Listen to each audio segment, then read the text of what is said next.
कबीर कवि नहीं थे, वे समाज सुधारक थे। कबीर अक्खड़ थे। समाज के चौराहे पर वे सांप्रदायिकता के उफान का शमन भी करते थे। आज के समय में यदि कोई सांप्रदायिक स्वरूप विशेषकर इस्लाम के मतानुयायियों के सामने व्यक्त कर दे तो तूफान खड़ा हो जाएगा।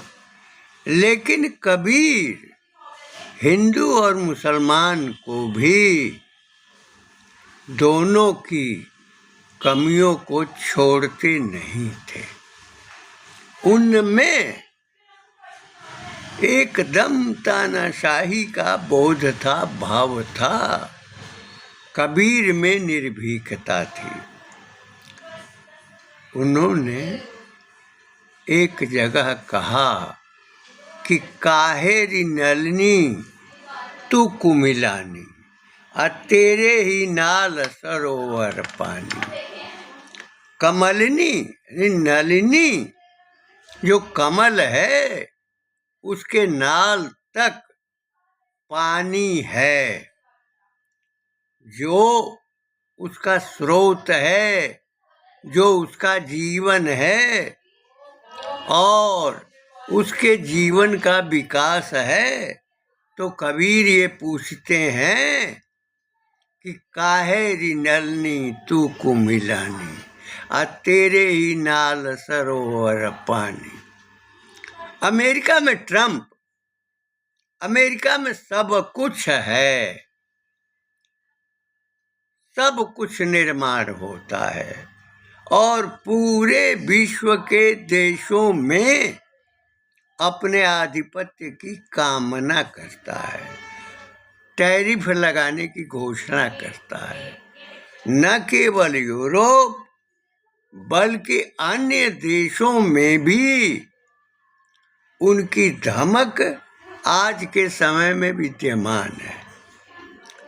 कबीर की यह पंक्ति अमेरिका के ऊपर अक्षरशः लागू होती है कि काहे री नलनी तू कुमिलानी, आ तेरे ही नाल सरोवर पानी। जहाँ सारी सुविधाएं हैं, भौतिक सामग्री है, शस्त्रों का निर्माण होता है, जो विविध देशों में आयात निर्यात होता है और लोग खरीदते हैं, एक दूसरे से लड़ते हैं। विश्व के देशों में युद्ध का प्रभाव बढ़ता है तो निसंदेह अमेरिका जो एक महाशक्ति के रूप में है, वह शस्त्र निर्यात करता है, यह उसका व्यवसाय है। आजकल ट्रंप जो है वो कृषि पर भी जोर दे रहे हैं।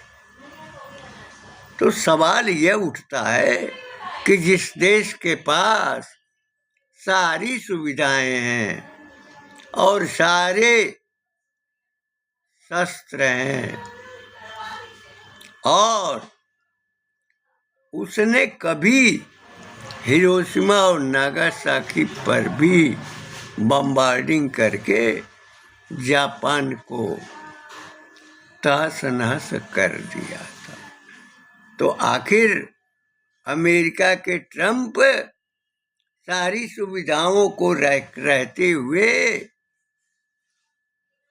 कुमला क्यों गए हैं? कुमलाने का कारण क्या है? वह अपने व्यवसाय का विस्तार चाहते हैं। विश्व के देशों में उनके भीतर अपने आधिपत्य का भावबोध है। मानव जीवन में भवन होता है, सारी सुविधाएं होती हैं, भोजन की सामग्री होती है, वैभव होता है, यात्रा के लिए आने जाने के लिए गाड़ियां भी सुलभ होती है। लेकिन लोग दुखी क्यों रहते हैं? उनके दुख का कारण क्या है? वैभव संपन्न होने पर भी उनके भीतर वेदना क्यों होती है? भारत में भी जिनके पास सुविधाएं हैं, उनके भीतर आत्ममंथन चलता है। वह निराशा में अपना जीवन जीते हैं। जिनके पास अकूत संपदा है, अकूत धन है, जिनके पास विविध कारखाने हैं और उनके उद्योग का विस्तार है, तो उसका संचालन करने वाले व्यक्ति में आखिर पीड़ा क्यों रहती है? वो कुमलाया हुआ सा क्यों रहता है? तो कुमलाया हुआ सा जो व्यक्ति है, उसके भीतर जो आत्मबोध है, आत्मपरक स्थिति है, आत्मचिंतन है, वह आंतरिक है। उदासी का भाव आंतरिक होता है और आंतरिक स्थिति में मन के भीतर भय होता है, मन के भीतर निर्भेद होता है। महात्मा गौतम बुद्ध का राज्य था, सब कुछ था, किंतु उन्होंने त्याग किया और स्वयं गया में पीपल के पेड़ के नीचे जो उनको बोध हुआ, ज्ञान हुआ, उस ज्ञान से ये दुखी संसार की पीड़ा को समाप्त करने का संदेश दिया। व्यक्ति के पास सब कुछ संपन्नता होने के बावजूद अगर उसका अंतः संतुष्टि का प्रकाश नहीं बनता है, तो प्रत्येक व्यक्ति में पीड़ा होती है। उस समय सहन करने की अगर शक्ति होती है तो निसंदेह वह अपने रचना विधान से निर्माण करता है और अपनी उदासी को समाप्त करता है। जितने भी कर्मचारी उनके संस्थानों में कार्यरत होते हैं, उनकी जीविका का वह सहारा भी बनता है। जितने भी जो सेठ हुए हैं, सेठ शब्द श्रेष्ठ से बना है, जो समाज के आदर्श रहे हैं, समाज की जीविका के साधन स्वरूप रहे हैं, जिन्होंने व्यावसायिक संस्थानों का निर्माण करके राष्ट्र का संवर्धन किया है। कबीरदास उन्हीं के ऊपर संकेत करते हुए ये बात कहते हैं कि कायरी नलनी तू कुमिलानी आ तेरे ही नाल सरोवर पानी। रूस के पास सारी सुविधाएं हैं और जब सोवियत रूस था तो 93-94 में अन्य देशों को उसने मुक्त कर दिया। आखिर पुतिन को यूक्रेन पर हमले की आवश्यकता क्यों पड़ी,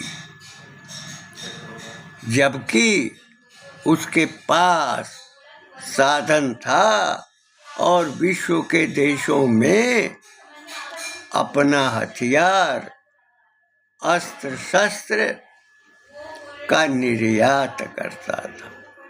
अमेरिका से प्रतिद्वंदिता थी, दोनों में प्रतिद्वंदिता का भाव समर्थ होते हुए भी बना हुआ था, क्योंकि अगर विश्व के देशों में युद्ध होंगे तो उनके शस्त्रों की का विक्रय होगा। भारतवर्ष में भी जो राजनीतिक दल के लोग हैं जिनके पास सत्ता नहीं है, उनके भीतर देशद्रोहिता का भाव आखिर बना क्यों है? उसका कारण है सत्ता को प्राप्त करना, और जो सत्तासीन है वह भी भविष्य की चिंताओं में बना हुआ है। उसके भीतर भी विकास की योजनाएं विद्यमान हैं, वह भी आनंद का अनुभव नहीं कर रहा है, वह तो दिन रात भारत के वैभव के संबंध में सोच रहा है, दूसरे देशों की सहायता भी कर रहा है। अन्न का जो उत्पादन हुआ है वह दूसरे देशों की भूख को मिटाने की कामना उसके भीतर होती है। तो जब सारी सुविधाएं अगर सत्ता का नेतृत्व करने के पास हैं तो वह चिंतित क्यों है? और जो देशद्रोहिता के कार्यों में लिप्त है, जिनके पूर्वजों ने विनाश की धारा पैदा कर दी और भारत को खंडित करके आज उसी प्रकार की संघर्ष की वेदना में डाल दिया, तो उनके भीतर भी सत्ता का मद है, कमीशन खोरी की लालच है, दूसरे देशों में अकूत संपदा पैदा करने का लोभ और मोह है। भारत में वो विद्वेष पैदा करना चाहते हैं, भारत के जन के मन में लालच पैदा करना चाहते हैं, खटाखट रुपए देने की घोषणा करते हैं। जिस कांग्रेस ने भारत में तपन पैदा की, जिसने भारत में भारतीय चेतना और भारतीय विकास के लिए जो कार्य होना चाहिए था, उसके बजाय जातीयता की भावना, लाभ लेने का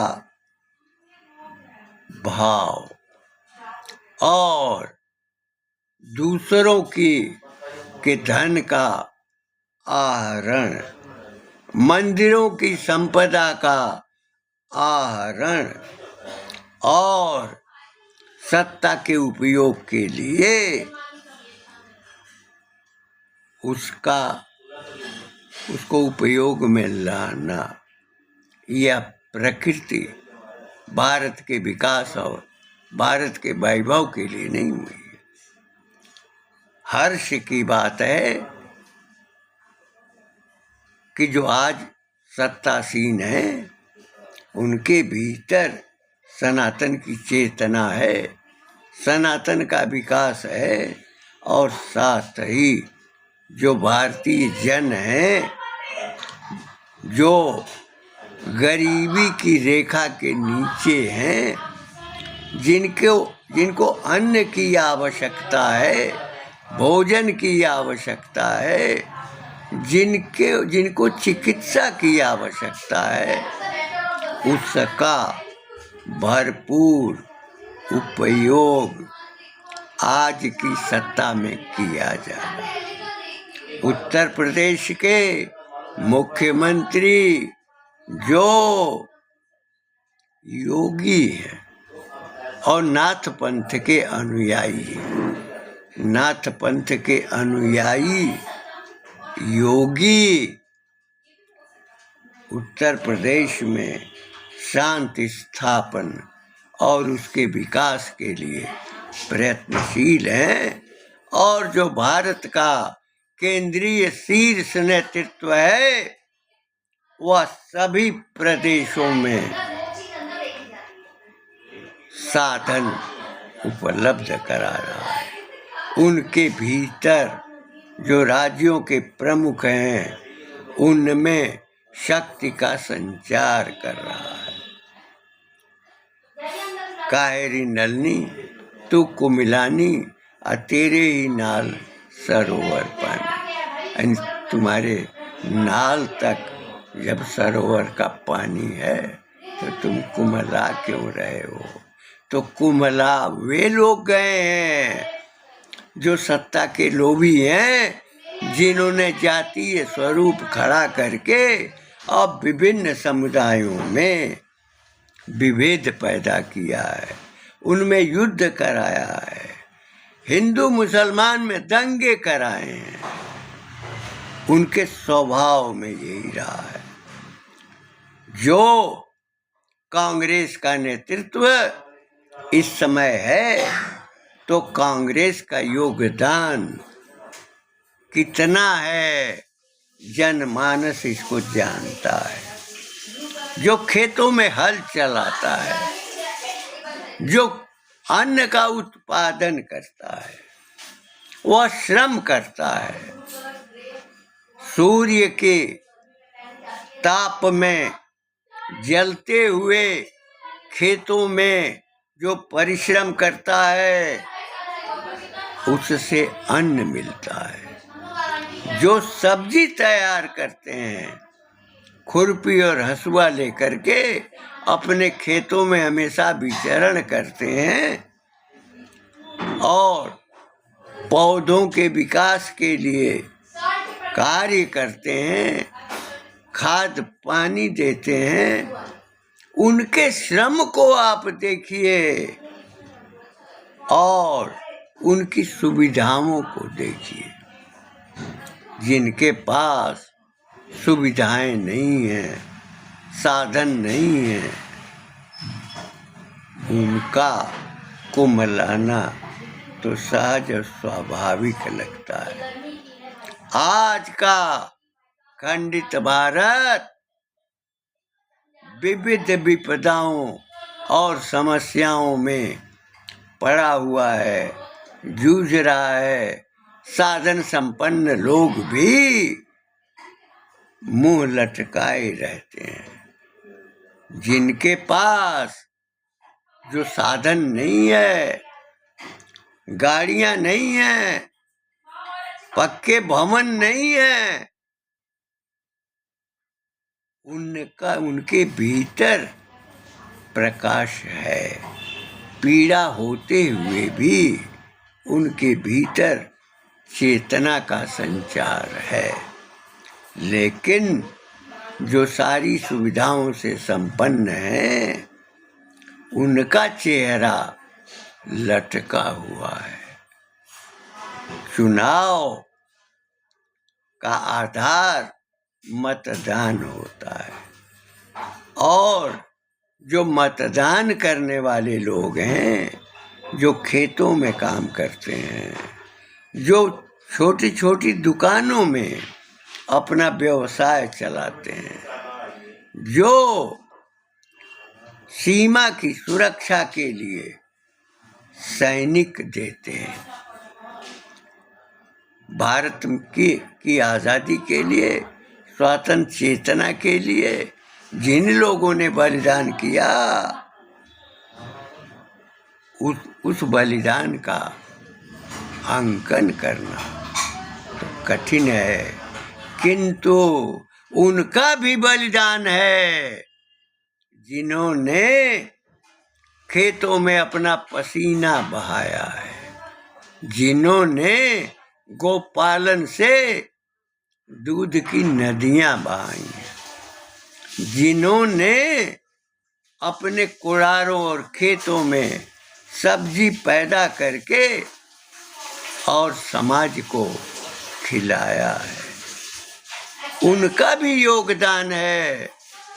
जिन्होंने वृक्षों को लगाया है और बागों को तैयार किया है और उन बागों के पेड़ों के फलों से जो बाजार सुसज्जित है, उस बाजार के सुसज्जन में उनका भी योगदान है। माली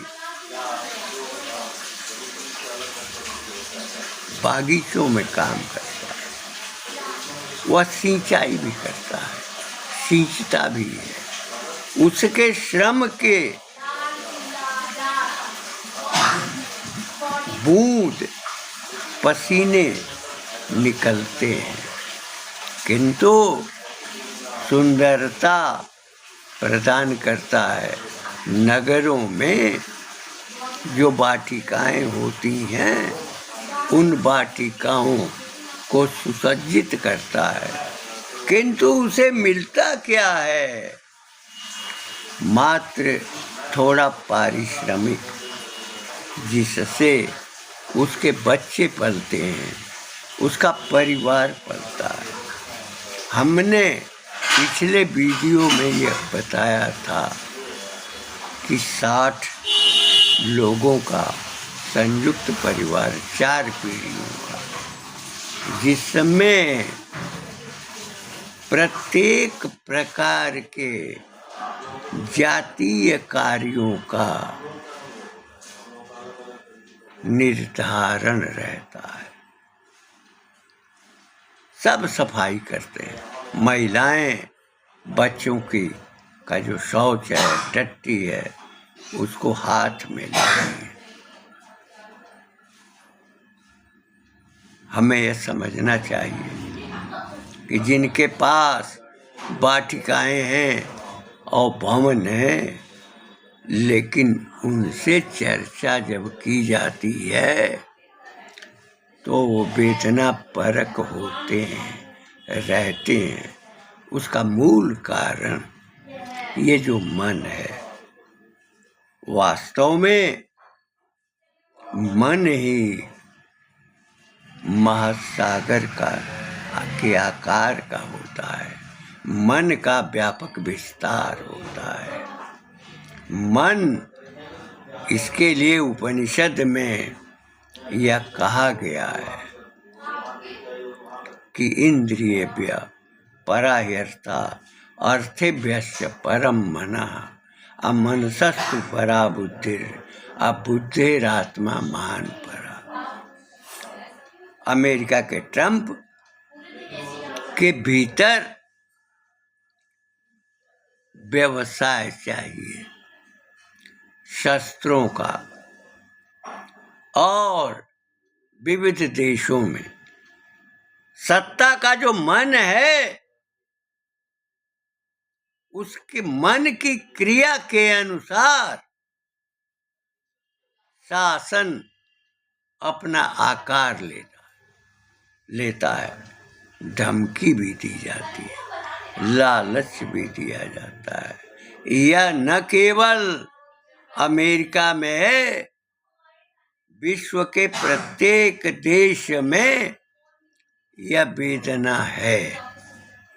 वास्तव में भारत ने तो वह आदर्श दिया है कि विषयों से ऊपर उठकर इंद्रियों से ऊपर उठकर और मन की शांति जो आत्मा में निहित है उस दिशा की ओर जाना चाहिए।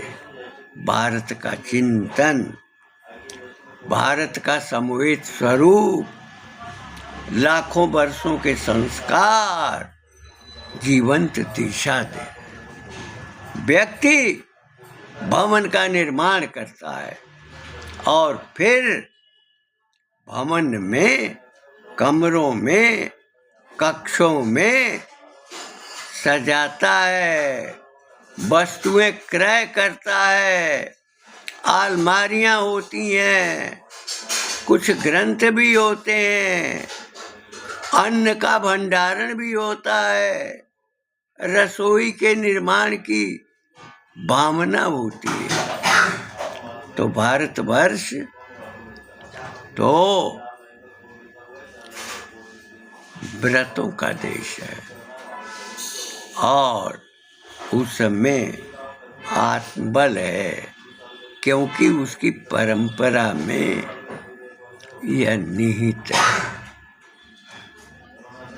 भारत के प्रधानमंत्री लाल बहादुर शास्त्री ने जय जवान और जय किसान का नारा दिया था और उन्होंने यह भी कहा था कि भारत के लोग 1 सप्ताह में 2 दिन तो व्रत रहते हैं। व्रतों का अनुपालन भारत पाकिस्तान के युद्ध में प्रत्येक ग्रामवासी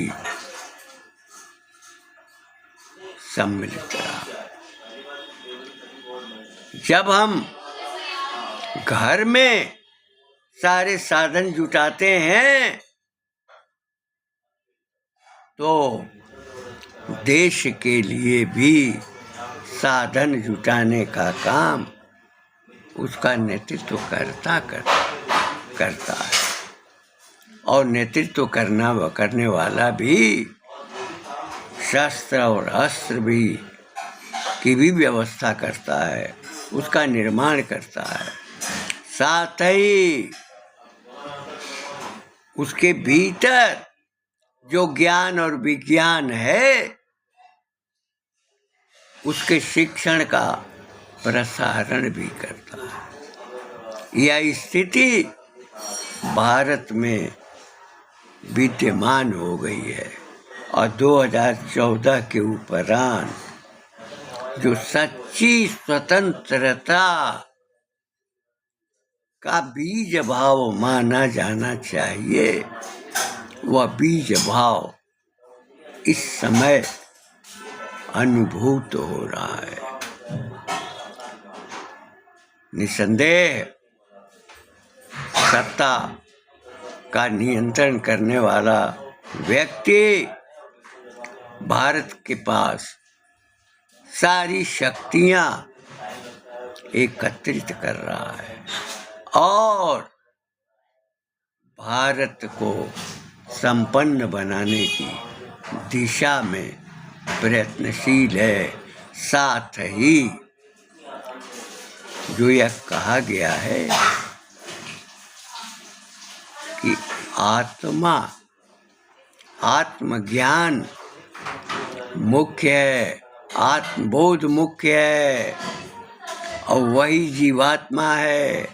प्रत्येक जीव में वह परमात्मा का अंश है, वहाँ पर पहुँचना श्रेयस्कर है। इसीलिए महर्षि चाणक्य ने यह कहा था, त्यजेद एकम कुलस्यार्थे।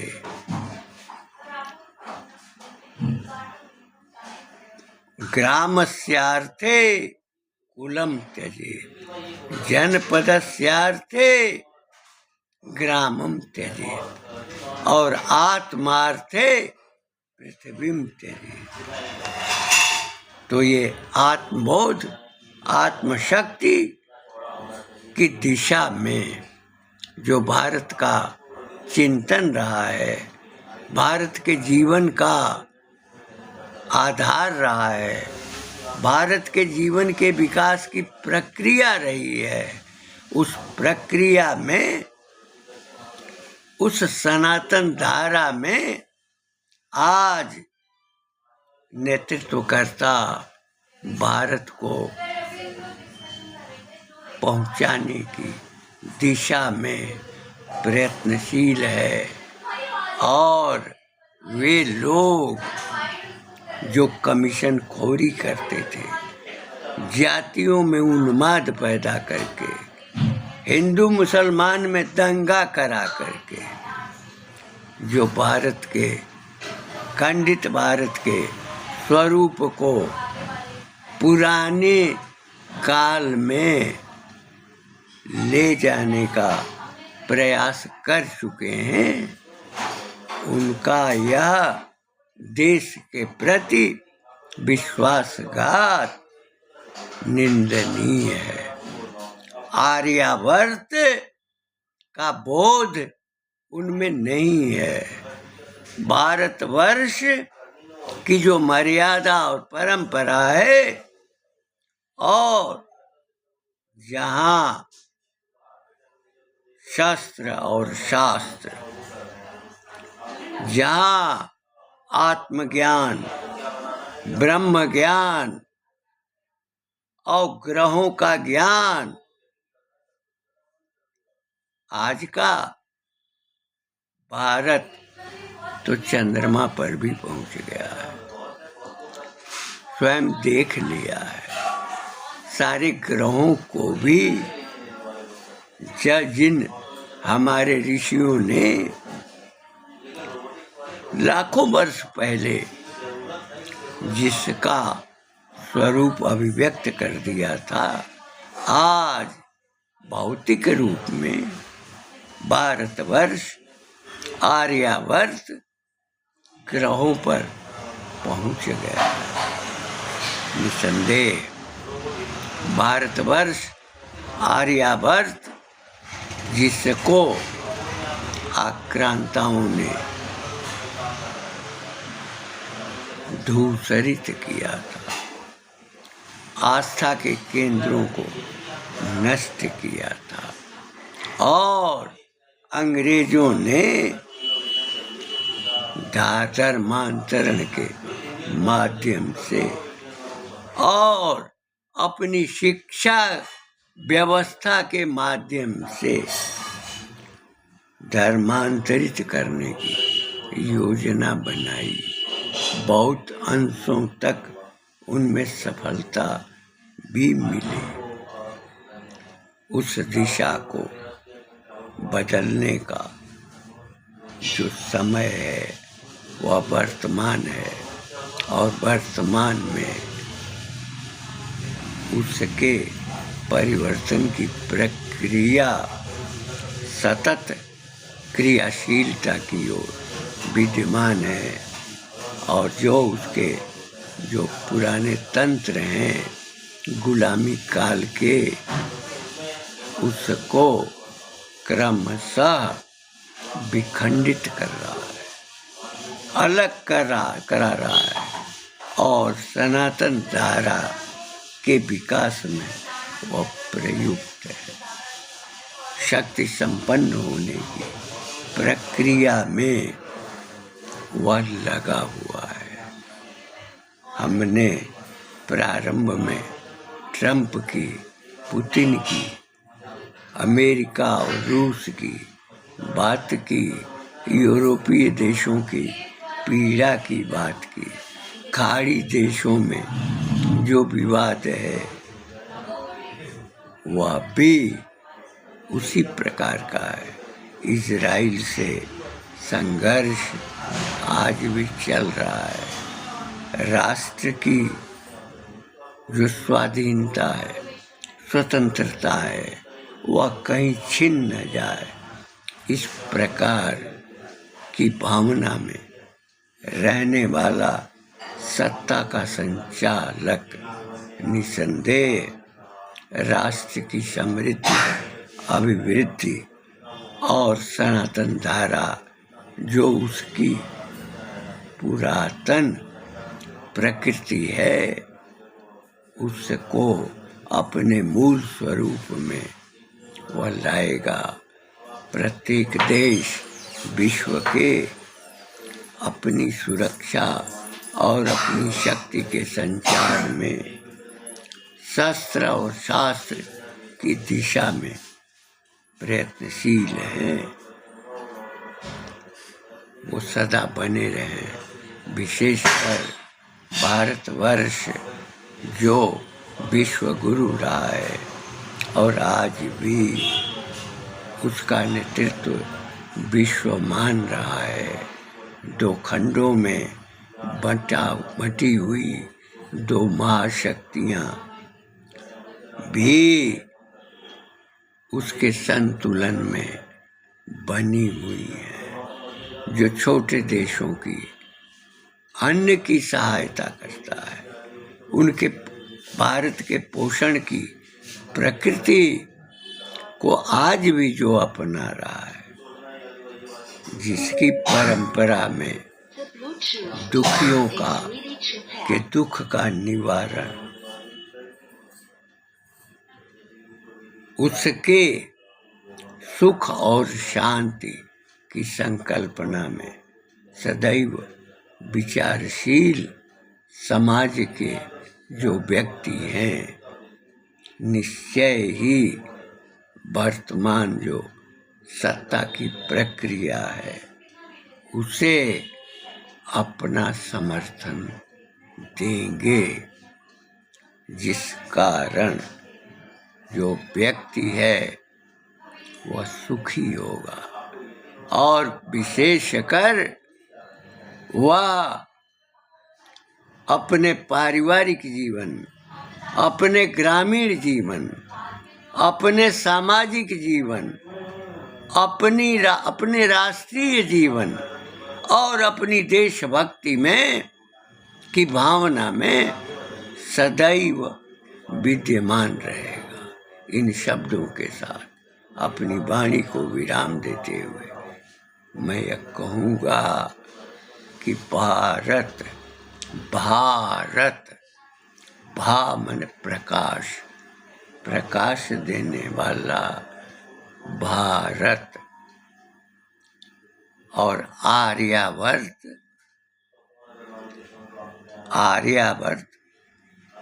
आर्य जो श्रेष्ठता का प्रतीक है और वर्त जो वृत्त है, उससे वर्त का निर्माण होता है। हिमालय अस्तुत्तरस्याम दिशि देवात्मा हिमालयो नाम नगाधिराज। तो नगाधिराज जो देवात्मा है, उस देवात्मा ने समुद्र पर्यंत जो कभी सेतुबंध की वजह से राम सागर नाम प्रचलित था, उस समुद्र पर्यंत की भूमिका जो पोषण करता है वह हिमालय देवता तुल्य है, जिसकी नदियों के प्रवाह से पूरा जो जन जीवन है वह पुष्पित और पल्लवित रहता है। कृष्णा, कावेरी, नर्मदा आदि नदियाँ दक्षिण में पालित कर रही हैं। अनेक पर्वत श्रेणियाँ इस भारत में, आर्यावर्त में हैं, जो जीवन का अपने जल से, अपने प्रवाह से पालन करती है। और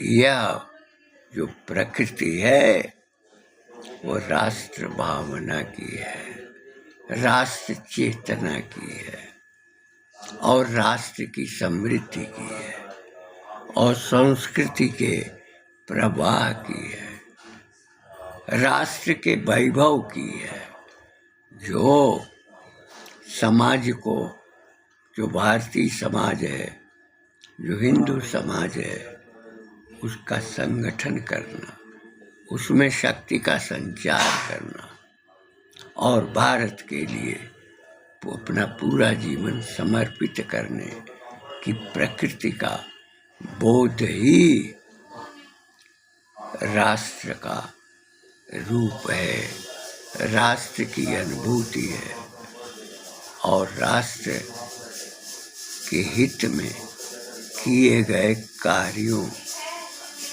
की प्रचुरता है, प्रबलता है।